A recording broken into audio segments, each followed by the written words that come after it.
여러분, 안녕하십니까? 동아이성 한국어로 뉴스입니다. 연초 몇 개월에 베트남 총리와 교통부는 많은 베트남 남북고속도로 구간 프로젝트의 진행 속도를 높이고 심지어 진행 속도를 3개월 단축하라는 지시를 내렸습니다. 그러나 현재 이 핵심 프로젝트는 여전히 계획 대비 늦고 있습니다.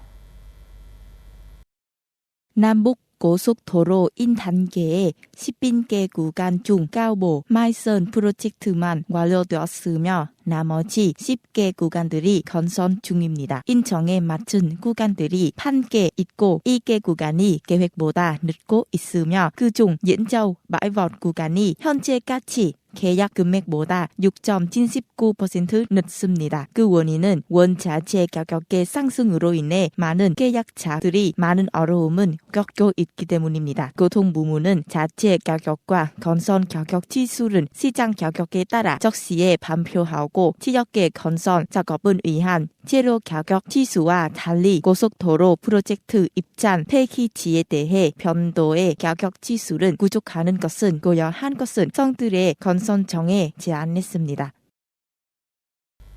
보건부의 통계에 따르면 3월 27일 만까지 전국적으로 2억 500만 도수의 코로나19 백신은 접종했고 그중 3차 접종을 위해 4,850만 도수가 있다고 합니다. 현재 코로나19 심각한 확진자가 3,300건이 넘고 전날에 비해 300건 가까이 줄었습니다. 최근 신규 확진자 수가 지속적으로 감소하고 있습니다.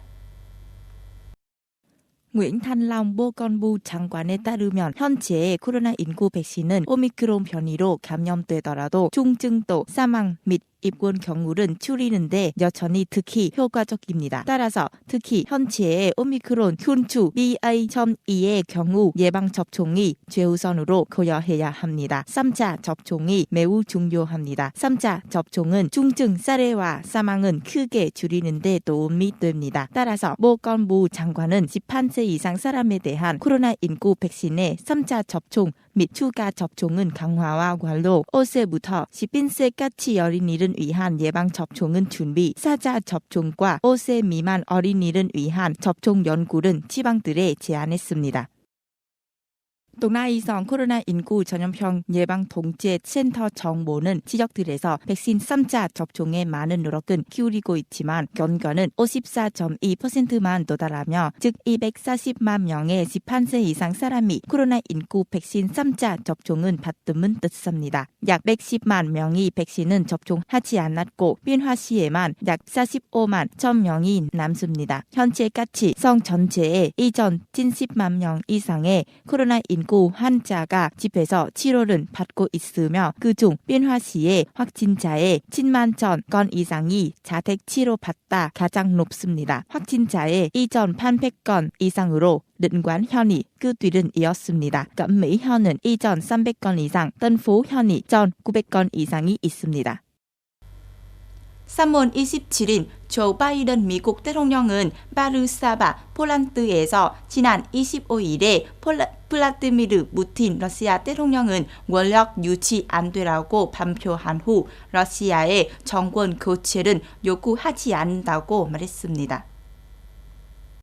바이든 대통령은 워싱턴에서 교회를 마치고 나오던 중 그는 여부 러시아 정권 교체를 요구했느냐는 기자의 질문에 아니오라고 답했습니다. 앞서 바이든 대통령은 폴란드 방문을 마무리하기 전 플라디미르 푸틴 러시아 대통령은 거세게 비판하며 러시아 지도자가 권력 유지 안 되라고 말했습니다. 에마누엘 마크롱 프랑스 대통령은 비롯한 일부 유럽 고위급 관리들은 러시아 대통령에 대한 미국 대통령의 비판에 조심스러운 입장입니다. 마크롱 대통령은 프랑스 3 TV 채널과의 인터뷰에서 조 바이든 미국 대통령이 플라디미르 푸틴 러시아 대통령은 비판하는데 강한 언사를 사용한 것에 동의하지 않는다며 양측이 간등은 고초시킬 수 있는 말은 피해야 한다고 말했습니다.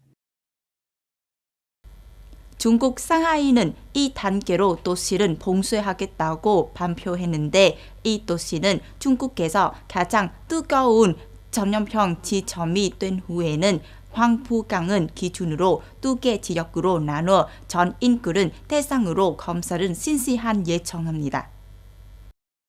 약 2.6만 명이 거주하는 금융센터는 봉쇄와 전수검사가 9인 이내에 이루어진 것이라고 발표했습니다. 이 지역의 차량 호출 서비스를 포함한 대중교통은 배수의 기간 동안 중단되며 차량은 허가 없이 도로에 진입할 수 없습니다. 또한 공공서비스나 식품은 제공하는 기업은 제외한 모든 기업과 공장은 생산은 중단하거나 원격으로 작업해야 합니다. 상하이는 3월 27일 이전 600명 이상의 코로나 인구 사례를 기록했으며 같은 날 전국 신규 사례의 거의 전반은 차지했으며 도시는 킬림은 이어 가장 뜨거운 밤평지가 되었습니다.